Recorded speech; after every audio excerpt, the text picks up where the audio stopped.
என்னென்ன கடை வச்சிருக்கீங்க?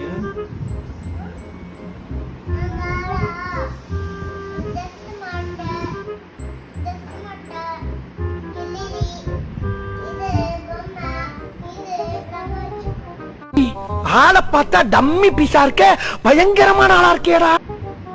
எது இது எவ்வளவு ரூபா?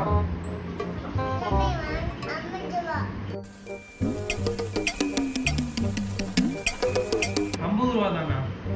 50 ரூபாய்க்கு எதெல்லாம் கொடுத்துருவீங்களா? ஆஹா